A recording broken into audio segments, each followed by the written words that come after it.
7장 9절부터 14절까지 있고요. 그리고 자연스럽게 18절로 넘어가겠습니다. 제가 먼저 봉독합니다. 9절입니다. 여러 날이 걸려 금식하는 절기가 이미 지났으므로 항해하기가 위태한지라 바울이 그들을 권하여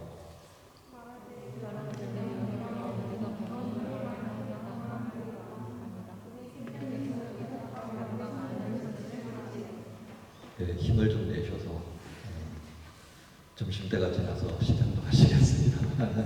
힘을 내셔서 11절 제가 읽습니다. 백부장이 선장과 선주의 말을 바울의 말보다 더 믿더라.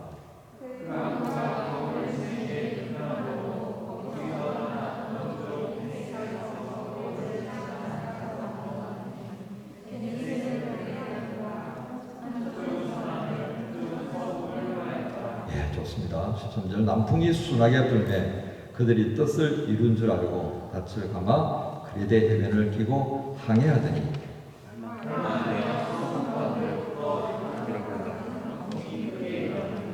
우리가 풍랑으로 심히 애써다가 이튿날 사공들이 짐을 바다에 풀어버리고 사흘째 되는 날에 배의 기구를 그들의 손으로 내버리니라. 아멘. 날씨도 참 꾸무리한데 우리가 또 힘없이 말씀을 읽으니까 더 심령도 같이 꾸무리해집니다. 그죠? 힘을 내어서 읽으면 우리 마음도 함께 힘을 얻는 그런 것입니다. 오늘 말씀 제목은 어느 날 불어온 광풍이라는 제목으로 말씀을 전합니다. 어느 날 갑자기 불어온 광풍으로 인하여서 모든 게 무너져 버렸다. 이런 일들이 우리 삶의 자리에 하나, 두 개 이렇게 자리일 수 있겠습니까? 정말 부직이 많습니다. 요즘 아침마다 말씀과 함께하는 하루 그렇게 하면서 진행하고 있는 욥기만 봐도 느닷없이 불어온 광풍에 집이 무너지고 그 밑에서 잔치하고 놀던 자식들이 다 죽어버리고 광풍처럼 밀려온 도둑들에 의하여서 양과 가축들이 다 도육당해버리고 뺏겨버리는 그런 욥의 처지 그렇습니다. 우크라이나만 해도 그렇지 않습니까? 느닷없이 몰아쳐버린 러시아의 침공으로 인하여서 수백만의 사람들이 난민이 되어서 흩어져 버립니다. 이 광풍을 누가 예견이나 했겠습니까? 세계 도처에 또 고국에도 정말 정신을 차릴 수 있는 광풍이 몰아칩니다. 인위적인 광풍뿐만 아니라 또 자연의 정말 이 기후 문제로 인해서 생겨난 광풍들이 또 어마어마합니다. 자, 그런데 이 광풍이 불어 닥칠 것을 알 수 있었고 피할 수 있는 길이 있다면 여러분 어떻게 하겠습니까? 피해야죠. 그런데 오늘 본문에 등장하고 있는 바울과 또 그들을 오성하고 있는 백부장과 그리고 그 배에 함께 타고 있는 수많은 사람들은 그 광풍을 피할 길이 있음에도 그러지 못했습니다. 이유가 무엇이었을까요? 그 본문의 내용 속에 먼저 선장과 선주가 가진 그 경험을 신뢰하고 있는 백부장이 등장합니다. 그 모든 배의 진행을 책임지고 명령할 수 있는 권한을 가진 이 백부장이 바울을 로마로까지 데려가야 하는 그 직무를 수행하기 위하여서 선장과 선주의 견해를 구하였는데 갈 수 있다는 것이었습니다. 그런데 오늘 본문에 뭐라고 기록되어 있습니까? 바울은 만류하기를 지금 금식절기가 지났습니다. 그래서 지금 항해하기는 대단히 위험스럽습니다 라는 이야기를 합니다. 이게 항해가 위험한 것과 금식절기가 지난 것과 무슨 상관이 있겠느냐라고 여러분 생각할 겁니다. 이 금식절기는 유대 종교력으로 7월에 해당되어지는 대속죄일에 관하여서 연결되어집니다. 7월 10일경이 되어지면 여러분 이렇게 생각하시면 되겠습니다. 이스라엘은요 민간력이 있고 종교력이 있어요. 그러니까 음력도 있고 또 태양력도 있고 하는데 그 사이에 또 종교력이라는 게 끼어 있습니다. 그래서 좀 복잡해요. 이 대속죄일이 들어가 있는 종교력으로 7월 10일은요 태양력으로 따지면 9월 중순쯤에 해당된다고 합니다. 9월 한 20일 전후가 된다고 그래요.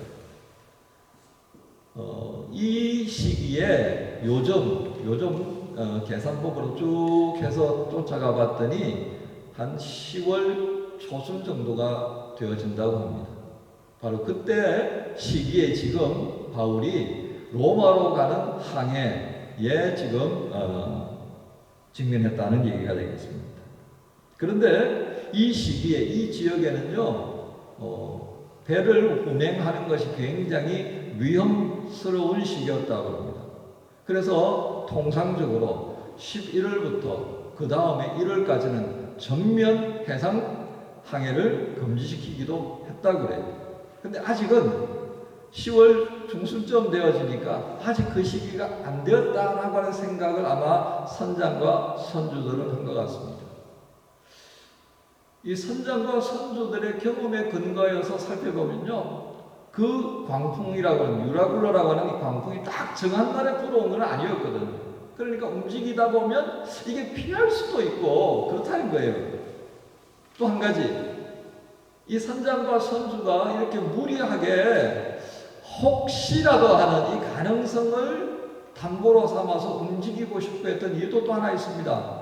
당시에 모든 배는요 로마 정부가 발행하는, 로마 제국이 발행하는 통항증명서가 있어야 됐습니다. 그 통항증명서를 받는 조건에 뭐가 하나 더 부여되는 의무가 있느냐면 이 공무를 수송하고 여러 가지 행정이라든지 경제적인 여러 가지 목적의 배를 움직이는데 그 로마 정부가 요구하는 의무를 수행하는 조건으로 통항증명서를 내주는 겁니다.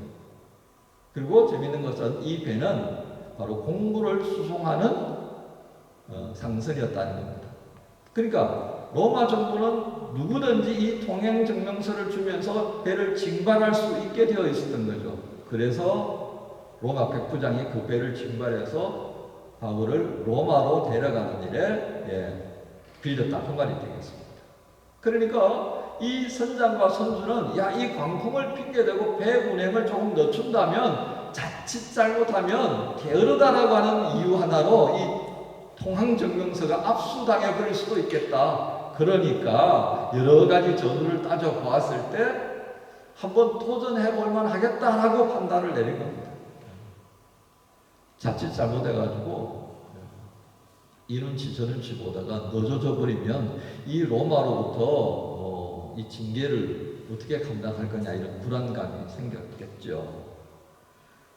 자, 이렇게 되어졌던 상황을 우리가 보면서 여러분 같으면 어떻게 선택하시겠습니까? 경험과 또 가능성이 조금이라도 있다면 그것을 한번 신뢰해 보고 도전하시겠습니까? 바울은 오늘 이 상황을 여러분들이 그대로 묵살하고, 바울은 분명히 경계한 거죠. 지금 폭풍이 불면 여러분 모든 것들은 다 잃어버릴 수 있게 될 것입니다. 목숨까지도 담보할 수 없는 상황이 될 겁니다. 이게 그냥 나온 게 아니었을 것입니다. 왜냐하면 하나님께서는 바울에게 분명히 말씀하신 것이 있었기 때문이죠. 그러니까 그 선장과 선주를 하여서 배에 대하여서 바다에 대해서 전혀 모르는 이 바울이 뭔가를 제시하지 않았겠습니까? 그럼에도 불구하고 호송 책임자인 백부장은 결국 선장과 선주의 말을 듣고 배를 출항시키고 말았습니다. 결국 그들은 경험을 믿고 요행을 바라는 그 마음을 따랐다라고 하겠습니다. 이 이유뿐만이 아닙니다. 두 번째 내용을 보면 27장 12절에 또 항해를 하면서 거기에 탑승하고 있는 사람들의 견해도 무시할 수가 없었겠다는 것입니다. 사람들은 앞선 항해를 하면서 이 항해가 결코 순탄하지 않았다는 것을 우리에게 보여줍니다. 그들이 지금 머물고 있는 미항이라고 하는 이 항구는 큰 그레테 섬에 있어서 이제 초입 부분에 해당되어집니다. 조금 있다가 제가 지도를 보면서 다시 한번 설명할 텐데요. 이게 미항이라고 하는 항구에 도착했습니다. 근데 이 미항이라는 곳이 그들이 원했던 것은 아니었습니다. 바다에 떠밀려서 어떻게 할 수 없어가지고 도착한 곳인 것을 우리가 앞에 있는 내용에서 읽어보진 않았습니다만 여러분들 읽어보시면 알게 될 것입니다. 미항이라고 했는데 실상은 이게 미항이라는 이름을 붙이기가 조금 민망스러운 그런 항구라고 합니다. 작아서 보잘것 없으니까 사람들이 뭔가 좀 있어 보이라고 그냥 붙여준 것이 바로 이 미항이라고 한다는 것입니다. 사람들은 이 3월까지 소위 말하는 겨울을 지나는 이 긴 시간 동안에 여기 이 항구에 갇혀서 지냈다는 것을 생각해 보니까 정말 끔찍한 겁니다. 작은 항구였기 때문에 많은 사람들이 지금 여기에서 겨울을 나기에는 좀 부족하고 갑자기 바람이 일어서 출항을 못할 때 며칠간 좀 머무는 정도는 괜찮은데 몇 달을 여기서 지낸다는 것을 생각하니까 정말 끔찍하게 여겨졌다는 겁니다. 그래서 그들이 생각했던 것이 이 그레테 섬의 저 끝쪽 로마 쪽으로 향해 있는 그 그레테 섬의 끝쪽에 있는 베니스라고 하는 항구를 생각하게 됩니다. 거리는 한 64km 정도 되어집니다. 그레테 섬의 연안을 따라서 조심스럽게 가게 되면 우리가 굉장히 편하게 지낼 수 있는 이 베니스라는 곳에 머물 수 있는데 거기에는 따뜻한 목욕할 수 있는 것도 있고 편안한 잠자리도 제공되어지고 맛있는 음식도 있고 볼거리도 좀 있고 한데 너희들 같으면 어떻게 하겠느냐는 겁니다. 그러니까 사람들이 당연히 그곳으로 가야지 이렇게 결정을 내렸습니다. 조금 더 좋은 것, 조금 더 편한 곳을 찾고자 하는 사람들의 마음이 이구동성으로 박수를 치게 되었다는 것입니다. 그리고 오른쪽으로 그레테 해안을 두고 왼쪽으로는 이제 지중해가 되겠습니다. 조심조심 가고 있는데 시작한 지 얼마 되기 전까지만 하더라도 정말 바람이 잔잔하게 불었던 것이 중간쯤 갔다 싶었는데 광풍이 일어나기 시작한 것입니다. 이 광풍을 맞이할 줄 누가 알았겠습니까? 출발하기 전에 광풍이 불었다면 그곳으로 가자라고 할 사람이 누가 있었겠습니까? 선장과 선주들의 경험, 요행수를 받았던 그것과 더 좋은 것을 찾고자 했던 사람들의 마음이 결합되어져서 무리한 출항을 시작했고 그들이 광풍을 만났습니다. 시도 한번 보여주실래요?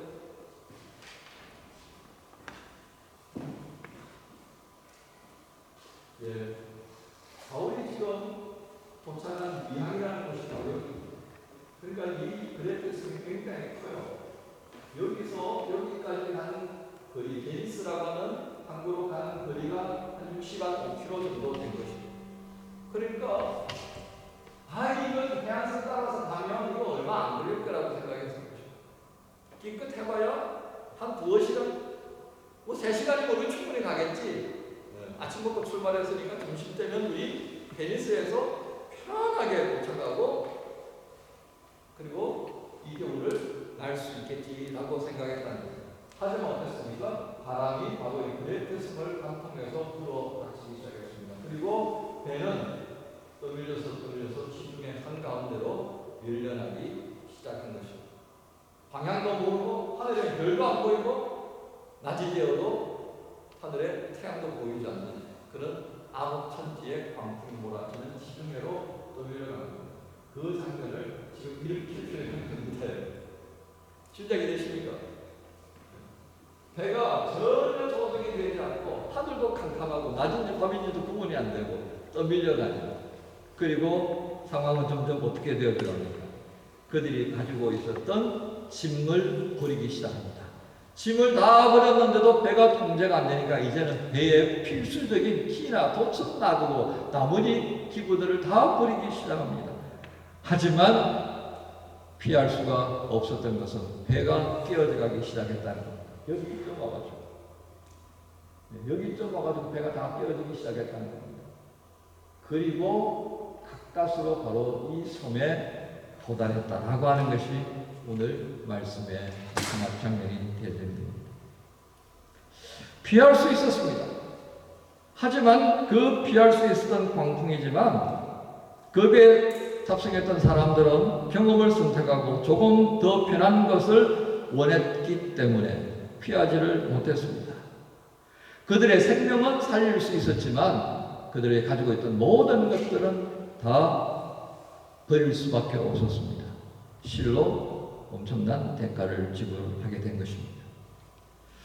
사랑하는 지체 여러분, 오늘 이 사도행전 27장에 바울과 함께 동행하던 사람들이 겪는 이 장면을 보면서 여러분들은 어떻습니까? 우리가 살아가는 이 삶의 자리는 어떤가를 한번 돌아보십시오. 서두에서 말씀드렸지만 오늘 우리가 살아가는 삶의 자리에도 바울이 맞이했던 그 자연 광풍뿐만이 아니라 여러 가지로 등장하는 광풍들이 있음을 우리가 보게 됩니다. 코로나라는 광풍에 몰아쳐서 좀 살만하다 싶었더니 전쟁이 터졌고요. 전쟁이 터져서 정신을 못 차리고 있는데 거기다가 또 인플레가 시작되었습니다. 환율이 올라가고 유학생들 지금 부모님으로부터 받는 장학금들 환전해보니까 많이 줄었죠, 그죠? 제가 성교비를 받아봐서 알아요. 야, 우리 학생들 참 많이 버겁겠다. 예전에 금융위기가 왔을 때요, 정말 많은 학생들이 돌아가는 그런 상태도 경험을 해봤기 때문에 충분히 인정할 수 있습니다. 달러 강세가 아니라 요즘 킹 달러라고 하죠.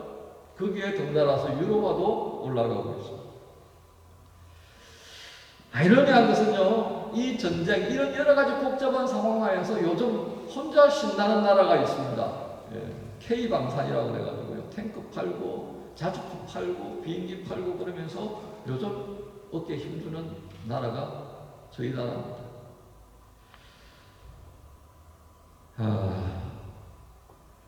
한데 아직 여기에 계시는 분들은 잘 못 느끼는 나라의 내부적인 형편은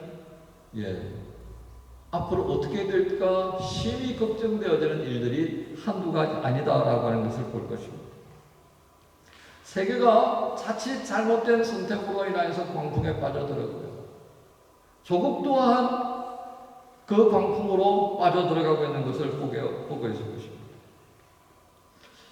만약 이 광풍 속으로 빠져들었다면 당연히 세계는 살 길을 찾아야 할 것입니다.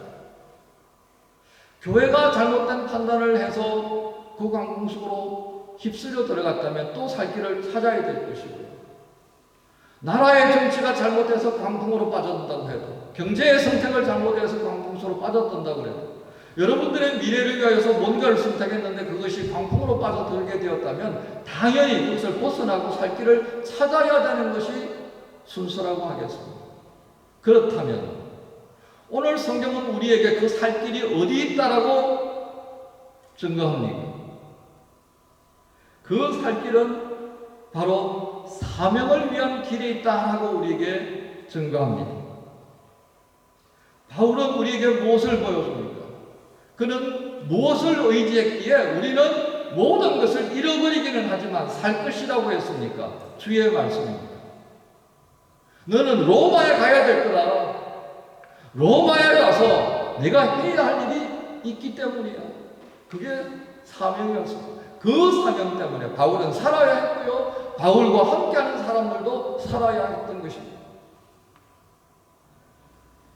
바로 이 사명을 위한 길, 말씀을 이루기 위하여서 순종하며 걸었던 그 길이 바로 바울이 사는 길이었고 바울과 함께하는 사람들이 사는 길이었습니다. 순종했던 바울이 말씀을 듣는 것에서부터 그의 살 길이 열렸던 것을 우리가 기억해야 합니다. 여러분, 사도행전 27장 22절부터 25절의 말씀을 함께 좀 읽겠습니다. 같이 읽겠습니다. 내가 너희를 권하노니 이제는 안심하라. 너희 중 아무도 생명에는 아무런 손상이 없겠고 오직 백분이리라. 내가 속한 바 곧 내가 섬기는 하나님의 사자가 어젯밤에 내 곁에 서서 말하되, 바울아, 두려워하지 말라. 네가 가이사 앞에 서야 하겠고 또 하나님께서 너와 함께 항해하는 자를 다 내게 주셨다 하였으니, 그러므로 여러분이여 안심하라. 나는 내게 말씀하신 그대로 되리라고 하나님을 믿노라. 아멘. 우리는 오늘 본문에서 바울에게 주어진 사명이 있었기 때문에 광풍을 만났지만 바울이 살아야 한다고 한 것입니다. 바울이 살아야 하는 그 이유 때문에 함께하는 사람들도 살리신 하나님이십니다. 여러분, 사명이 있음을 아는 교회, 사명이 있음을 아는 성도,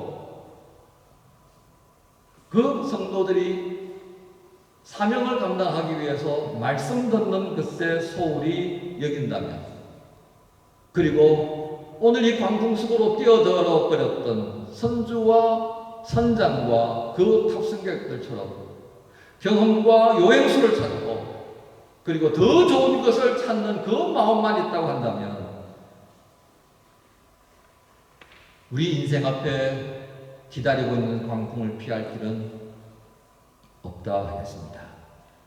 그들이 얻고 지키고자 했던 그 모든 것들이 폭풍으로 인해서 다 이뤄져 버린 것을 우리가 기억합시다. 이 시대에 감당할 수 없는 폭풍들이 덮쳐왔고 또 덮쳐올 것입니다.